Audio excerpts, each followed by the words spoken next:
Hello, and welcome to Five Nights at Freddy's, a flashback.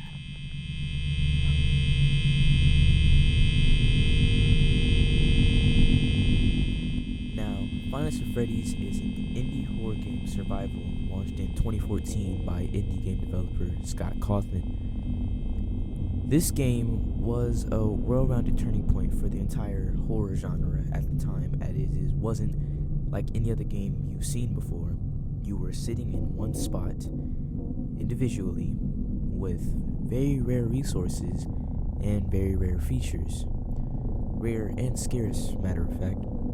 You had an option of a camera, two doors to your left and your right.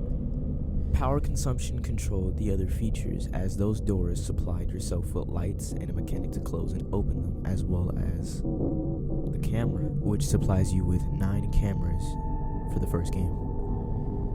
Now, in this game, it's a pretty simple strategy.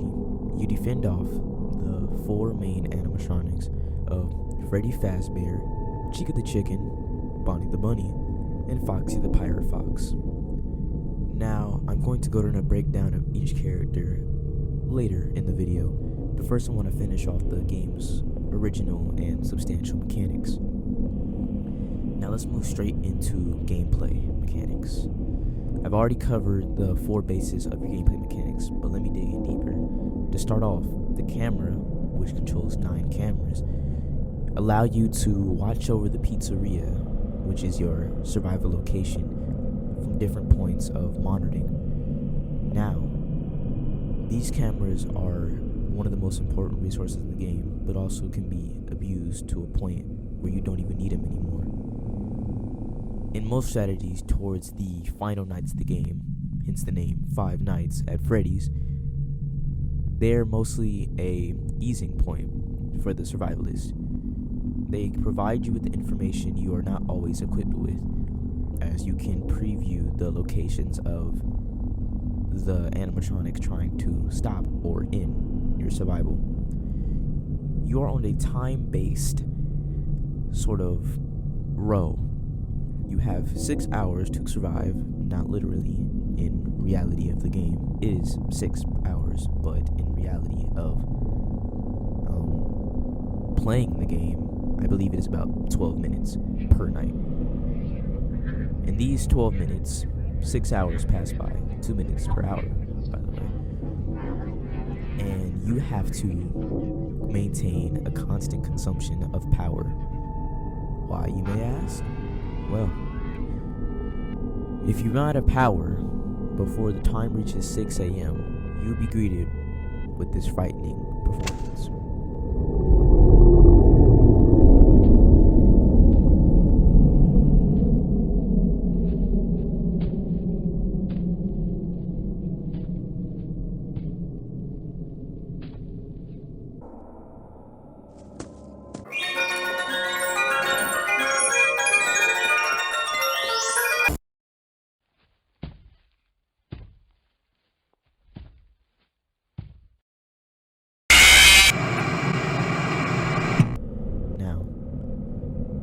People normally don't want to get scared, so what you do to prevent that, on all cases, monitor the usage of your lights, your doors, and your camera. Those are the 3 things that consume power.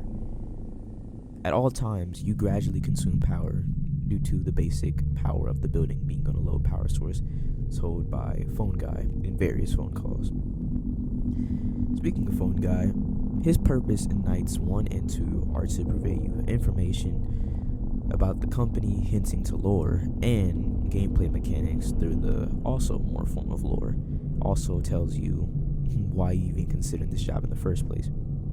You wouldn't. I'll tell you these things when you sign up. But hey, first station of the breeze. I'll chat with you tomorrow. Check those cameras and remember to close the doors only if absolutely necessary. Gotta conserve power. Alright, good night. Now, these voices are all done by Scott Cawthon at ties into gameplay, but the reason I said earlier on Nights 1 and 2 he provides them, Nights 3 through 4, the Phone Guy isn't more of a helpful resource and more of a distraction, as animatronics are allowed to move while he is talking. He also says things that don't really relate to any sorts of information providing, as he starts talking about going limp to think the animatronics think you're dead, which if you try that, you would just be sitting there like a brick and get jump scared. Don't do that. Do not do that.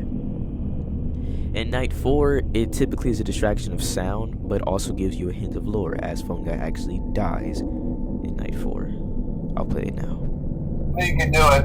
Hey, listen, I may not be around to send you a message tomorrow. It's been a bad night here for me. I'm kind of glad that I recorded my messages for you when I did. Hey, do me a favor. Maybe sometime you could check inside those suits in the back room. I'm going to try to hold out until someone checks. Maybe it won't be so bad.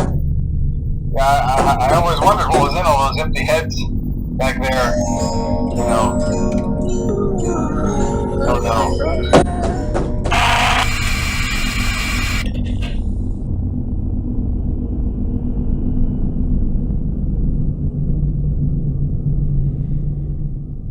Now that we have most of the gameplay features covered with, I'll tie into a small summary of the first game's lore. You, as a night guard, are hired or in hired to a low-paying minimum wage job pizzeria in the year 1993. We know that due to the minimum wage count. You are managing these 4 performing animatronics, or post-performing, as through to the newspapers and news clippings you will see varying throughout the night. It seems like these animatronics are very to decommission, as, quote, blood and mucus are oozing from the suits. This is not something that is for children, so, prone to closure is a pretty good thing. Now, these animatronics aren't your typical Chuck E. Cheese friendly celebrating ones.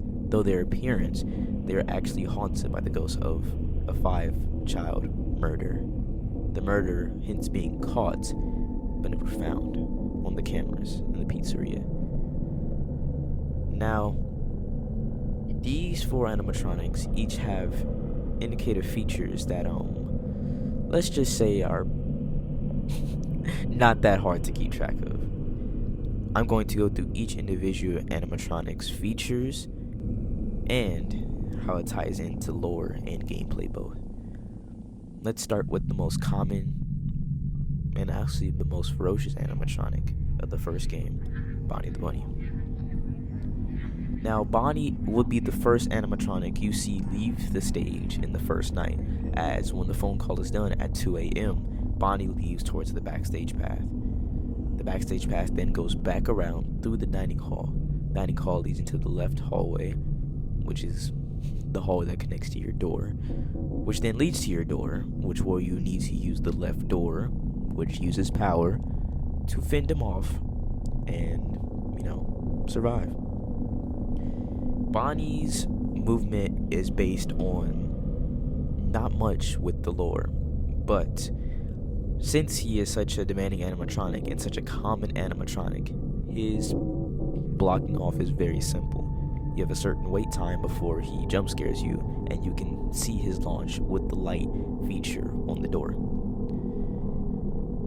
Ties into lore, Bonnie was a performing animatronic originally with the cast of Fredbear's Family Diner and supporting in the late 1980s period. He then got moved to the secondary location and refurbished along with the others to fit a more friendly style for kids.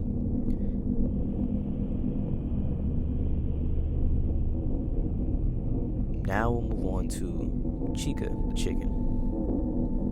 Now, Chica kind of follows the same common path as Bonnie, but mirrored. Chica, instead of taking the left path with Bonnie, as they cannot be on the same path at the same time, takes the right path throughout the kitchen, the bathrooms, the right hallway leading to your door. She also goes to the dining hall as well. Chica does not touch the backstage or anything on the left side of the building. Now, Chica's lore is primarily the same as Bonnie's, performing animatronic in the early and late 1980s, moving to 1993, with the new refurbished look as her design, as long as Bonnie's and Freddy's, was called too creepy for children. Chica is a little different when appearing in your office or door, matter of fact. As with Bonnie, he appears with the light appears in your doorway, but Chica will appear in your right window. The fun fact about these three animatronic is when you close both of the doors and shine your lights, there is a visual cue that both animatronics are still there. Chica's being her literally in the window, but Bonnie's being harder to see as you have to look for his shadow very clearly.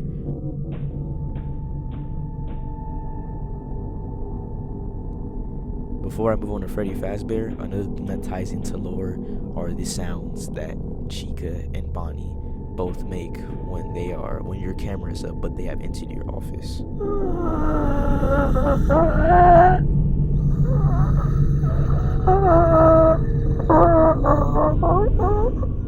Pretty creepy. Yeah. Now we'll move on to Freddy Fazbear, the head of the show, company, and title of the game. Now, Freddy Fazbear is probably the most different animatronic, excluding Foxy, from the entire group. Freddy's whole maintaining path is he takes the same side as Chica. Only problem is Freddy likes to be sneaky. Freddy hides in every camera you see him in. Freddy hides in the main hall. Freddy hides in the bathrooms. Don't ask why he's in the girl bathroom. Freddy hides in the hallway, and Freddy hides in the corner. And do you remember how you can use a light to stop the other animatronics? Or as you at least see him before you stop the other animatronics. Yeah, Freddy doesn't follow that rule. Freddy cannot be shown in the doorway. When he gets to your door, you have the shortest amount of time to react, because if you don't, he will just jump scare you.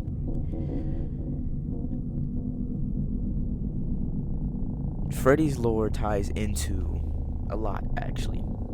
As he is the face of the company, he has gone through multiple generations of change and performance, originally starting with being deemed Fredbear, changed to Freddy Fazbear, and a supporting member of Fredbear's cast.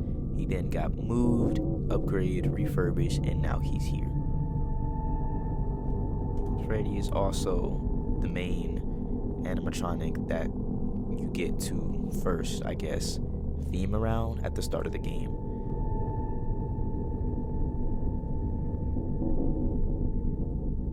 Now, I'll move on to Foxy, as I haven't talked to him as much. Now, Foxy serves a different feature than the rest of them. He runs to you from the same side as Bonnie, but you have the smallest time to react. But you can defend against him the easiest. If you use the cameras, no matter what camera you use it in, it will ward off Foxy. Foxy also has a running period, which is his attack period coming towards you. Close the door, and he will stop Foxy, but his banging will drain your power. To tie in the lore, Foxy was Captain Pirate Fox, a performing with the same as Fredbear's group, shown with the TV and with the friends of the rest. He was also refurbished, but not complete, as he's an out-of-order Pirate Cove animatronic, deemed to do the bite, and also deemed to why he might be out of order and broken, in favor of being decommissioned. Now that I've covered the lore of each and every animatronic, I will get into the primary aspects of theories into this game. Oh boy. Now, I will separate these theories into three different types: popular theories, accurate theories, and hoaxes. Now, some might be in two different categories, because there can be popular hoaxes and popular theories that are actually true or fair to form, as the FNaF lore is not completed. Now, I'll start off with the most popular, at least to my knowledge, the game theory, episode theory, tying into the Chuck E. Cheese murder case. This theory was way off, and even though at times I did believe it when I was younger, it was definitely not a theory to maintain.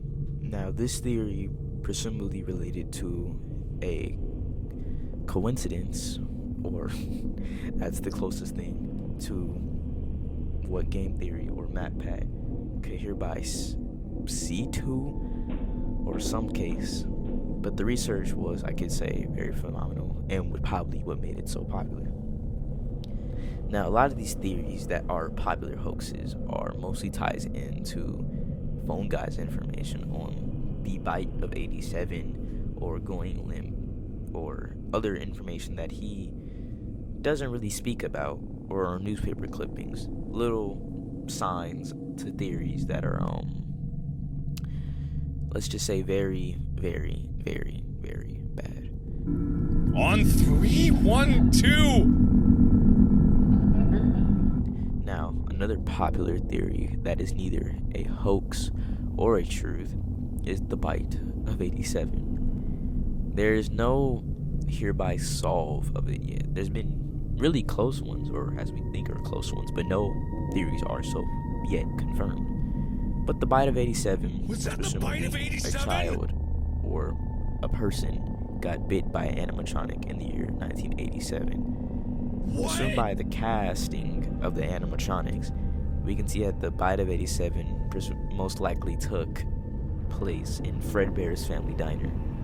My whole world is turned upside down. That doesn't make any sense. This one is another popular hoax, So, but due to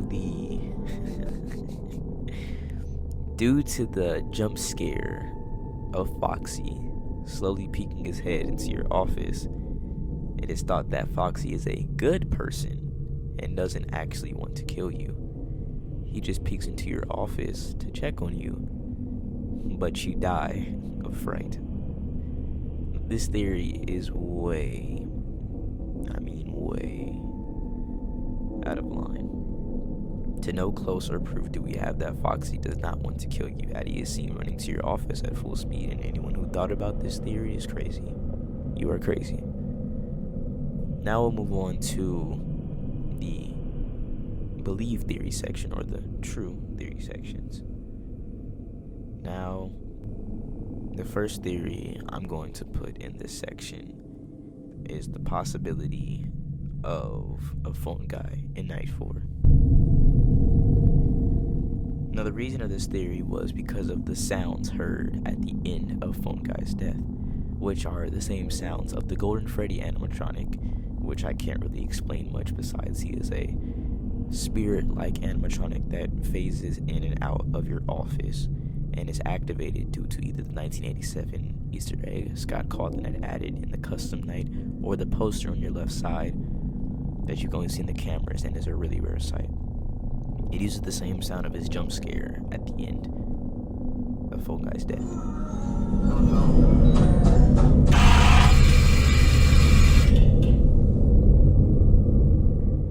Another theory that might be true as well is the handprints on Freddy's texture, or presumed on Freddy's texture, as looking at Freddy's face, people have discovered a hand shape like edging to his fur that could presume a child was trying to grasp on or escape from the refurbished design of Freddy Fazbear. Now I'll move on to hoaxes, wrong theories, theories that are not correct, should not be believed, and I don't know why they even were. The theory of the kitchen camera being able to unlock through various codes of input onto your keyboard, or the fake Sparky the dog animatronic image that was shown through the camera in the backstage. Good edit, by the way, but not true. And finally, the hoax of that phone guy is inside of Chica because of the endoskeleton teeth. Note, it is endoskeleton teeth, not human teeth. All of the animatronics have an endoskeleton. This is not possible. Don't think this is true. And that's all. The endoskeleton teeth inside of Chica. This is not possible because all of the animatronics have an endoskeleton. Don't think this is true.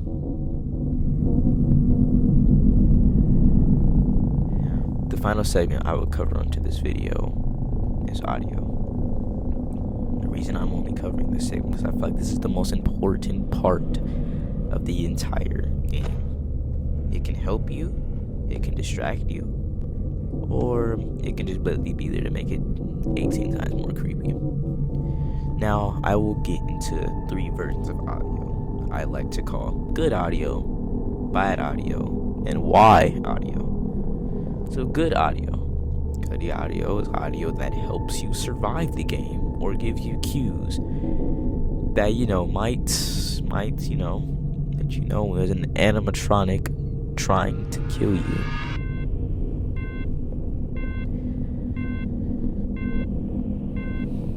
A good cue of sound is blatantly when the doors or lights close. For example, the door sound, the light sound. Now, why is it good cues? Because it shows you everything is working. Why would that might be an issue? Because if everything isn't working, that means you're vulnerable. And if you're vulnerable, that means you're weak. And if you're weak, you're going to die. Another version of good audio is the camera sounds. Even though this might sound like a bad audio of, oh no, they're moving, this is bad, this actually helps you because you know that they are indeed moving, versus if they had no audio and you never knew they moved in the first place. This would cause panic like crazy, and you would mainly be confused how you expect animatronics to even get there, which should make the game way creepier. And the final piece of good audio that at least I could track is Freddy's laugh. Freddy's laugh follows around the pizzeria, and if you play the game enough, you can track Freddy's laugh to his movements and imperative when you need to close the door at the right time and manage power the best. Now, versions of bad audio. Bad audio might tie into distractions, as well as audio you just don't want to hear, as it gets, doesn't make you feel so good. A version of bad audio is a jump scare, which means you died. Another version of bad audio would be Bonnie and Chica breathing, meaning you're about to die. Another version of bad audio is the banging on the door from Foxy, because that audio, yes, lets you know Foxy's returning to position, but also lets you know Foxy just took down a certain percentage of your own power. Another piece of bad audio is Chica's pots and pans. This heavily reduces the amount of hearing you might need to hear for footsteps, even Freddy's laugh or something. It is a major distraction. And the final piece of bad audio that I could find are the audio glitches of it's me spraying around, mostly tying a Golden Freddy, but the hallucination audio, and also the fabled audio when your equipment stops working. You don't want this audio because you're going to die. Now, tying into the why audio, because this audio is up for question of why it's there. Or this audio could also just be to make the game scarier, but who likes being scared? I'm gonna take that back. Many people like being scared. Now, the first piece of why audio might be the circus organ you hear when randomly playing through your FNaF one night. You'll just hear this audio literally has no connection to anything, and it just plays.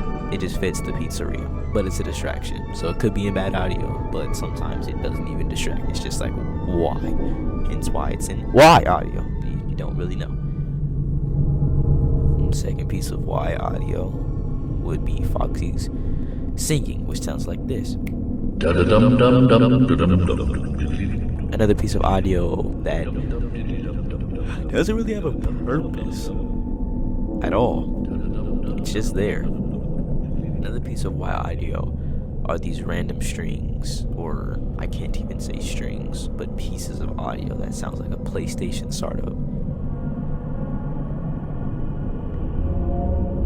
Now, this could also tie into just ambience in general, because there is plenty of ambience in the game with the startup screen, the general background, But this, honestly, is pretty annoying. Another Y audio, and the final Y audio. Fan. Now this fan,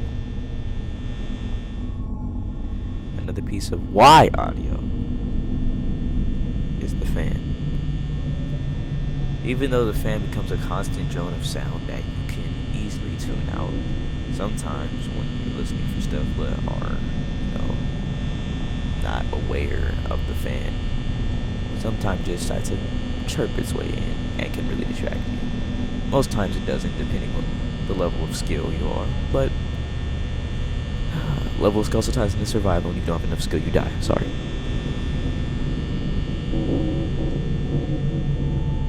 Now, so the final piece of the game that I will cover is the community of it. The biggest people that have provided any information in the community, and some that just provided input to the community. We have users like Markiplier that boosted the game's popularity into the sky due to Markiplier's video warning, scariest game in years. Hello everybody, my name is Markiplier and welcome to Five Nights at Freddy's, an indie horror game that you guys Another big suggested contributor was Game Theory. Their Theories that actually got pretty popular and boosted their popularity as well, but in so fair weren't really well accepted later on. At the time, yes, but yeah, that was almost 8 years ago. It's bad.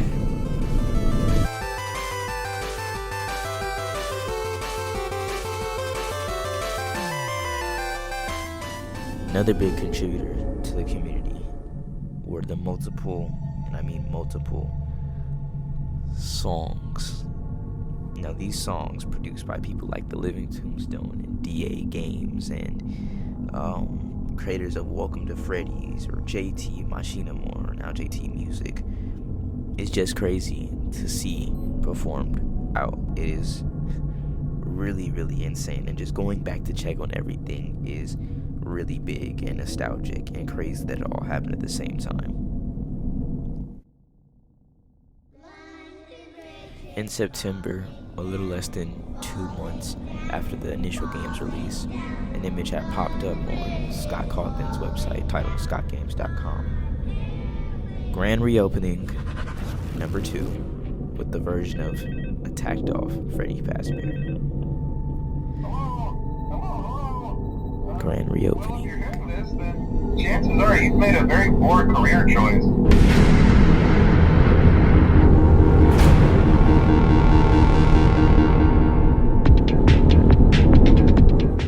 And that is all for this video, guys. If you liked it, please consider subscribing or dropping a like, or even commenting your own feedback on the video. I am very tuned in to listen to any information you guys want to tell me, and also for any better tips you might give me in these videos. I am definitely looking forward to making another one of these, as this was pretty fun to make, and I will see you guys in the next one. Yin Yang out.